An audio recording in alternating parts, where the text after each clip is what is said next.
دیکھیے آپ دیکھیے آواز کا کیا معاملہ ہے باہر. الحمدللہ رب العالمین والصلاة والسلام علی سید الانبیاء والمرسلین وعلی آلہ واصحابہ اجمعین ومن تبعہم بإحسان الی یوم الدین. اما بعد. قال اللہ تبارک و تعالی فی القرآن المجید والفرقان الحمید انی وجہت وجہی للذی فطر السماوات والارض حنیفا وما انا من المشرکین. محترم سامعین، آج تراویح کی نماز میں سورہ انعام کی تلاوت کی گئی ہے، اور سورہ انعام سے میں نے چند آیتیں تفسیر کے لیے منتخب کی ہیں. اللہ رب العالمین سے دعا ہے کہ الہ العالمین اس ماہ مقدس میں ہم کو قرآن پڑھنے، قرآن سننے اور قرآن کو سمجھنے کی توفیق عنایت فرمائے.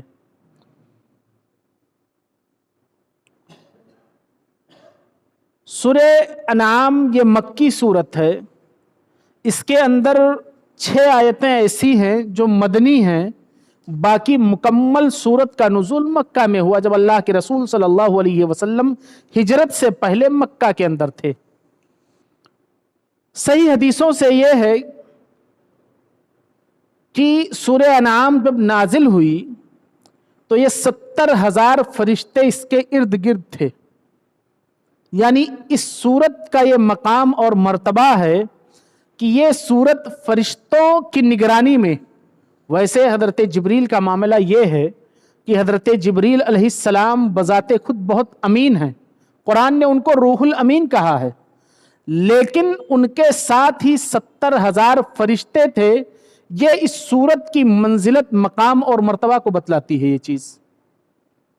شروع کی جو آیتیں ہیں 1 آیت سے لے کر کے 12 آیت تک سورہ انعام کی، یہ آیتیں ایسی ہیں جس کے اندر اللہ تبارک و تعالیٰ کے قدرت کے نمونے بتلائے گئے ہیں کہ اللہ رب العالمین کی ذات وہ ذات ہے.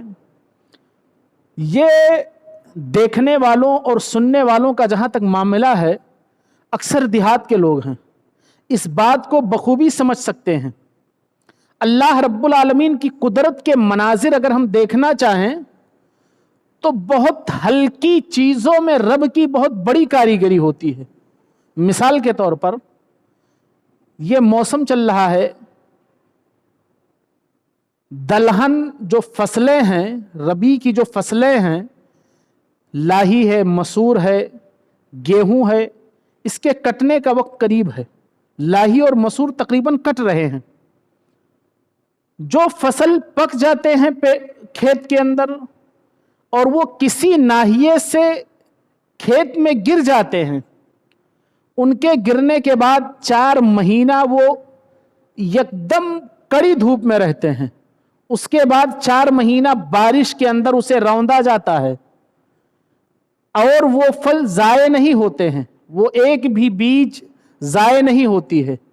پھر جب اگلا سیزن آتا ہے اور مسور یا لاہی کی بوائی کی جاتی ہے، تب پھر وہ فصل ویسے ہی نکل آتے ہیں.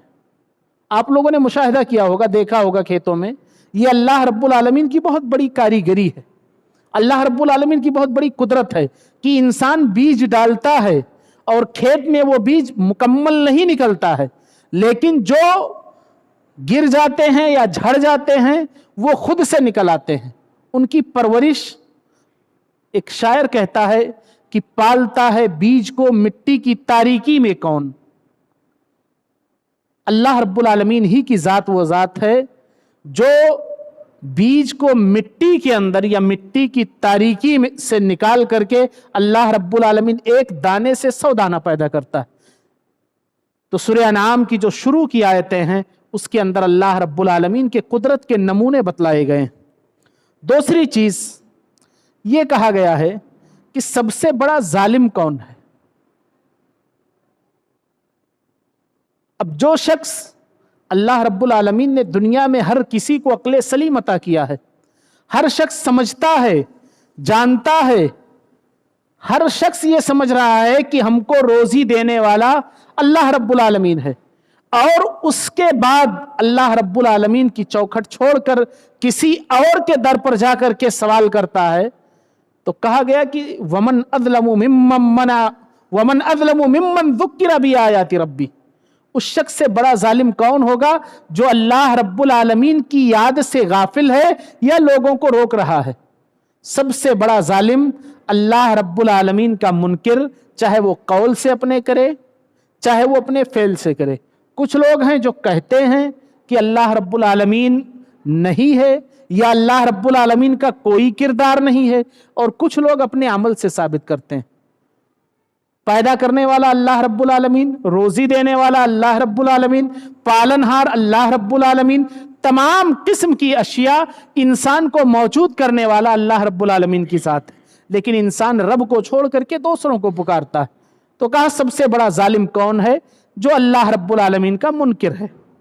तीसरी चीज सूरह अनाम के अंदर यह बतलाई गई है कि कल क़यामत के दिन काफिरों का यह मामला होगा कि वो बड़े हसरत व अफसोस में होंगे कि काश हमने रब की आयतें न झुठलाई होती, रब की आयतों पर ईमान लाया होता, अल्लाह रब्बुल आलमीन का सजदा किया होता, तो आज ये दिन न देखने पड़ते। हम में से कुछ नौजवान हैं, कुछ पढ़ने वाले बच्चे हैं, और जो बूढ़े हैं वो तो तजर्बाकार ही हैं। साल जब गुजर जाता है और जिस दिन बच्चे का रिजल्ट आता है, जो बच्चा साल भर सिर्फ खेला कूदा है, मेहनत उसने नहीं की है, वो रिजल्ट लाने के बाद बहुत सारे बहाने तलाश करता है। कभी टीचर की कमी बताता है, कभी घर वालों की कमी बतलाता है, लेकिन खुद की कमी नहीं बतलाता। ये एक मौका है दुनियावी इम्तिहान का कि दुनियावी इम्तिहान में सिर्फ इंसान का एक साल खराब हुआ है, तब इंसान हसरत व अफसोस करता है। और कल क़यामत के दिन काफिरों के बाबत कहा गया है कि काफिर अफसोस करेंगे कि काश कि मैंने अल्लाह रब्बुल आलमीन की आयतों को ना झुठलाया होता या अल्लाह रब्बुल आलमीन को सजदा किया होता, तो आज हमारे साथ ये मामला ना होता। चौथी चीज, अंबिया व रसूल की बेसत का मतलब अल्लाह तबारक व तआला ने बयान किया कि हमने जो अंबिया व रसूल भेजे वो मुबश्शिरीन व मुंदिरीन, कुरान ने कहा अंबिया आए, नेक लोगों को जन्नत की बशारत दी और नेक ही लोगों को जहन्नम से डराया भी कि अगर कारे खैर करोगे, आमाले सालिहा करोगे, अल्लाह रब्बुल आलमीन के हुक्म को बजा लाओगे, रसूलों की इताअत करोगे, तो मामला बशारत का है। अल्लाह रब्बुल आलमीन की तरफ से जन्नतें हैं, जन्नत के ये इनाम हैं, जन्नत में ऐसे ऐसे बागात हैं। और अगर अल्लाह रब्बुल आलमीन का इनकार करोगे, रसूलों की नाफरमानी करोगे, तो मामला उसके बरक्स होगा। रसूलों को अल्लाह तबारक व तआला ने भेजा बशारत देने के लिए और डराने के लिए। नबी अकरम सल्लल्लाहु अलैहि वसल्लम को अल्लाह तबारक व तआला ने तसल्ली दी कि आपसे पहले भी अंबिया भेजे गए। उन अंबिया की दावत का मकसद यही था कि लोगों को बशारत दें और लोगों को डराएं, और आपको भी इसी मकसद के तहत भेजा गया है। उसके बाद एक पांचवी बात जो है वो ये है कि मफातीहुल गैब सिर्फ अल्लाह रब्बुल आलमीन की जात है। कुछ लोग दावा करते हैं, कहते हैं कि अल्लाह के रसूल सल्लल्लाहु अलैहि वसल्लम भी गैब जानते थे। नऊज़ु बिल्लाह मिन ज़ालिक। अल्लाह के रसूल सल्लल्लाहु अलैहि वसल्लम ने बजाते खुद कुरान ने कहा है कि वमा यंतिकु अनिल हवा इन हुआ इल्ला वहयु यूहा। मोहम्मद सल्लल्लाहु अलैहि वसल्लम का मामला यह है कि ये अपनी तरफ से कोई बात नहीं कहते हैं, जो इनको वही की जाती है वही ये बतलाते हैं या वही ये कहते हैं। गैब की कुंजी सिर्फ और सिर्फ अल्लाह रब्बुल आलमीन के पास है। कुरान करीम की आयत करीमा है, सही बुखारी की रवायत है कि 5 चीजें ऐसी हैं जिनका इल्म सिर्फ अल्लाह रब्बुल आलमीन को है। सूरह मोहम्मद की आखिरी आयत है कि लोग आपसे सवाल करते हैं कयामत के बारे में कि कयामत कब आएगी। आप कह दीजिए कि कुल इन्नमा इल्मुहा इंदा रब्बी, कि कयामत का इल्म सिर्फ अल्लाह रब्बुल आलमीन को है। कयामत कब आएगी इसका सही इल्म सिर्फ अल्लाह रब्बुल आलमीन को है। दूसरी चीज जो गैब में से है, 5 चीजें गैब में से है। पहली चीज कयामत का इल्म, दूसरी चीज कहा गया वह युनज़्ज़िलुल गईस, बारिश कब नाजिल होगी, ये इसका सही इल्म सिर्फ अल्लाह रब्बुल आलमीन को है। एक सवाल यहां यह है, कुछ लोग कह सकते हैं कि मौसमियात वाले तो बतला देते हैं कि बहुत तेज बारिश है, वो एकदम जाहिर होने के बाद जब हवाएं चल जाती हैं, जब हवा का टकराव शुरू हो जाता है, पहाड़ों से जाकर के हवाएं टकरा जाती हैं, बारिश के इम्कानात जाहिर हो जाते हैं, तब मौसमियात वाले बतलाते हैं कि 3 दिन हाई अलर्ट लगा हुआ है, या 4 दिन के लिए हाई अलर्ट लगा हुआ है, या 1 दिन के लिए हाई अलर्ट लगा हुआ है। कहा वह युनज़्ज़िलुल गईस, बारिश कब नाजिल होगी इसका सही इल्म सिर्फ अल्लाह रब्बुल आलमीन को है। व यअलमु मा फिल अरहाम, तीसरी जो गैब की चीज है, मां के पेट में क्या है, वो मुज़क्कर है कि मुअन्नस है, लड़का है या लड़की है। साइंस ने बहुत तरक्की कर ली है। आज से ठीक साल भर पहले बयान करने वाला एक खतीब कहता था कि लोग चांद पर पहुंचने की कोशिश कर रहे हैं, लेकिन अब वो बड़े धड़ल्ले से कहता है कि लोग चांद पर पहुंच गए हैं, लोग चांद पर पहुंच गए हैं। साइंस ने इतनी तरक्की कर ली है, लेकिन 4 महीना गुजरने से पहले दुनिया की कोई मशीन या कोई अल्ट्रासाउंड मशीन ऐसी नहीं है जो यह बतला दे 4 महीना से पहले कि मुज़क्कर है या मुअन्नस। जब एकदम जाहिर हो जाता है कि यह मुज़क्कर है या मुअन्नस है, तब अल्ट्रासाउंड मशीन भी बतला देती है। कहा व यअलमु मा फिल अरहाम, मां के पेट में क्या है यह सिर्फ अल्लाह रब्बुल आलमीन जानता है। माज़ा तक्सिबु गदा, इंसान कल क्या कमाएगा यह भी कोई नहीं जानता है। चौथी यह चीज गैब में से है कि इंसान कल क्या कमाएगा यह भी कोई नहीं जानता है। दुकानदार है वो ये नहीं जानता है कि कल हमारी दुकान पर ग्राहक आएंगे या नहीं आएंगे। ताजिर है वो नहीं जानता है। एक 5वीं चीज, वो भी अय्य अर्दिन तमूत, इंसान ये नहीं जानता है। 5वीं चीज जो गैब में से है वो ये है कि इंसान ये नहीं जानता है कि उसकी मौत किस जमीन पर वाक़ होगी। बहुत सारे लोग हैं जिनको मना किया जाता है सफर के लिए कि आप सफर ना करें, आप ना जाएं, लेकिन चूंकि मौत का वक्त उनके घर से कहीं दूर जाकर के मुकर्रर है, मौत खींच करके उन्हें वहां ले जाती है। तो कहा 5वीं चीज, इंसान किस जमीन पर मरेगा या इंसान की मौत किस जमीन पर आएगी, ये भी गैब में से है। ये 5 चीजें ऐसी हैं जिनका सही इल्म सिर्फ और सिर्फ अल्लाह रब्बुल आलमीन के पास है। उसके बाद एक बहुत बड़ा किस्सा है, सूरह अनआम के अंदर एक बहुत बड़ा किस्सा है। उस किस्से को इख्तिसार के साथ बयान करना चाहता हूं। वो किस्सा हजरत इब्राहीम अलैहिस्सलाम को अपने रब के पहचानने का है कि हजरत इब्राहीम अलैहिस्सलाम ने अपने रब को कैसे पहचाना कि मेरा रब कौन है।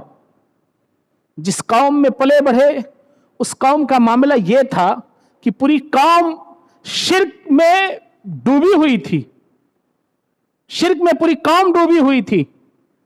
हजरत इब्राहीम अलैहिस्सलाम ऐसी कौम में परवरिश पाने के बाद जब देखते हैं सितारा, सबसे पहले सितारे को देखते हैं तो कहते हैं ये मेरा रब है। लेकिन कुछ देर के बाद देखते हैं कि चांद की रोशनी उस पर गालिब आ जाती है, चांद निकलता है, चांद मजीद रोशन हो जाता है, तो कहते हैं ये मेरा रब नहीं हो सकता। जब चांद को देखते हैं तो कहते हैं शायद ये मेरा रब है। कुछ देर के लिए चांद भी बड़ी आबोताब के साथ रहता है, फिर जब सुबह होने को होती है चांद की भी रोशनी हल्की पड़ जाती है, उफक पर आफताब निकल रहा होता है, और जब सूरज निकलता है तो हज़रत इब्राहीम अलैहिस्सलाम कहते हैं हाज़ा रब्बी हाज़ा अकबर, ये मेरा सबसे बड़ा रब है, ये मेरा सबसे बड़ा रब है सूरज को देखने के बाद। लेकिन जब शाम होती है तो सूरज भी ढल जाता है। तब हज़रत इब्राहीम अलैहिस्सलाम कहते हैं इन्नी वज्जहतु वजहिया लिल्लज़ी फ़तरस समावाति वल अर्द हनीफ़न वमा अना मिनल मुशरिकीन। जो चीजें गालिब होने वाली हों, जो चीजें गायब होने वाली हों, वो हमारी रब नहीं हो सकती। हमारा रब वो है जो इन तमाम चीजों का पैदा करने वाला है। आज बहुत सारे लोग हैं, बहुत सारे लोग हैं, हमारे मुसलमान भाइयों में से बहुत सारे लोग हैं जो चांद और सूरज की भी पूजा करते हैं। ऐसे बहुत सारे आस्थाने पूजते हैं या हम जिनकी परस्तिश करते हैं वो अल्लाह रब्बुल आलमीन की मुहताज है। अल्लाह रब्बुल आलमीन ने कहा इन्नल्लाह फकीर, कि अल्लाह रब्बुल आलमीन ने कहा कि तुम सब के सब फकीर हो, अल्लाह रब्बुल आलमीन बेनियाज है, तुम मुहताज हो, अल्लाह रब्बुल आलमीन के फकीर हो। और अल्लाह रब्बुल आलमीन बेनियाज है, उसे किसी चीज की हाजत नहीं। ये अल्लाह रब्बुल आलमीन का करिश्मा है कि उसने इंसान को अक्ल सलीम अता किया।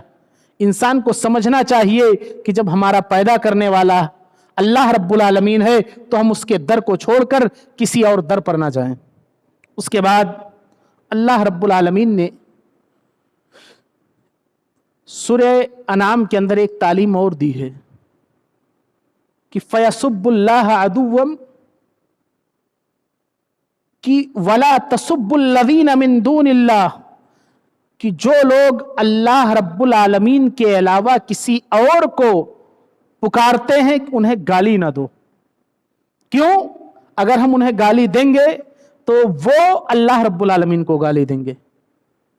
मिसाल के तौर पर माशरे में अगर हम अभी किसी की माँ को गाली देंगे तो वो हमारी माँ को गाली देगा। माशरे में ये आम है बदले के तौर पर। तो अगर हम किसी के माबूद को बुरा कहेंगे तो वो हमारे माबूद को बुरा कहेगा। इसीलिए कहा वला तसुब्बुल्लज़ीना यदऊना मिन दूनिल्लाहि फयसुब्बुल्लाह अदुव्वन बिगैरि इल्म, कि देखो तुम किसी के माबूद को गाली ना दो, तुम किसी के माबूद को गाली दोगे वो तुम्हारे माबूद को गाली देगा। इसी तरह से एक आखिरी बात अल्लाह तबारक व तआला ने सूरह अनाम के अंदर शिकार के कुछ अहकाम बयान किए। जैसा कि मैंने कल जिक्र किया था वही कल्बे मुअल्लिम के ताल्लुक से कि अगर शिकारी कुत्ता है और शिकारी कुत्ते को हमने सिखा करके भेजा है, बिस्मिल्लाह करके भेजा है, और वो विल ट्रेंड जिसे कहते हैं, जैसे मिसाल के तौर पर बंदर की जो आम मखलूक है बंदर, वो हर बंदर नहीं नाचते हैं। इसी तरह से हर शेर नहीं नाचता है, हर हाथी नहीं नाचता है, लेकिन जिनको शर्कस में रखा जाता है उन्हें सिखाया जाता है। जैसे इशारा करता है हाथी नाचने लगता है, बंदर नाचने लगता है, इसी तरह से शेर नाचने लगता है। तो जिस कुत्ते को सिखाया गया हो, शिकार उसे सिखा दिया गया हो और वो ट्रेंड हो गया हो, उस पर अगर बिस्मिल्लाह करके उसे भेजा गया है और उसने किसी शिकार को पकड़ लिया है तो इंसान उस शिकार को खा सकता है। ये चंद बातें थीं सूरह अनाम की तफसीर के ताल्लुक से। आखिर में दुआ है कि इलाहुल आलमीन हम कहने वाले, आप सुनने और देखने वालों को सुनने और देखने से ज़्यादा अमल की तौफीक इनायत फरमाए। आमीन। वस्सलामु अलैकुम वरहमतुल्लाहि वबरकातुहू।